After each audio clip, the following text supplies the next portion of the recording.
Hello everyone.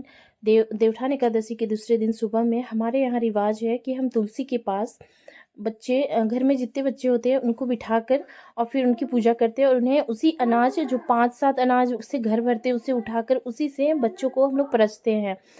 तो मेरी दादी हमारे साथ ऐसा किया करती थी, तो मैं ना अभी सृजन के साथ वैसे ही कर रही हूँ।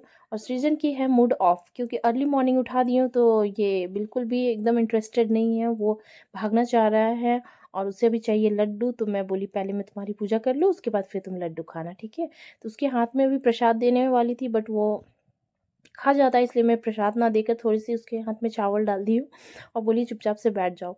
और फिर मैं उसे अभी परच रही हूँ। परचने के बाद फिर उसकी आरती करूँगी।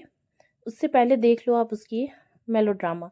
उसकी सोच है कि हो गई मम्मा, अब मुझे उठना है, बट मैं बोली नहीं, अभी तो और भी बचा हुआ है करना।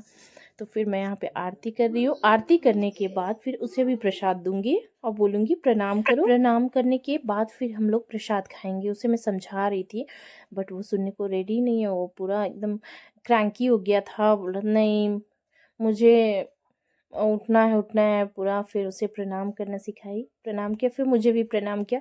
और फिर अभी उसकी हो गई पूजा। अब मैं बोली जाओ अब तुम खेलो उठकर। Hello everyone, good afternoon. अभी मेरे देवर जी आ रहे हैं, दिन के बज रहे 1:30 और अभी मेरे देवर जी आ रहे हैं सृजन और शर्मा जी गए हुए रिसीव करने के लिए।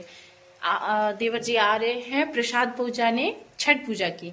मेरे देवर जी की सासू माँ करती हैं मेरी देवरानी की, तो वो लोग गए हुए थे तो वो मेरे लिए ढेर सारा प्रसाद भेज दिए हैं, तो वही मुझे पहुंचाने आ रहे हैं और हम लोगों से मिलने।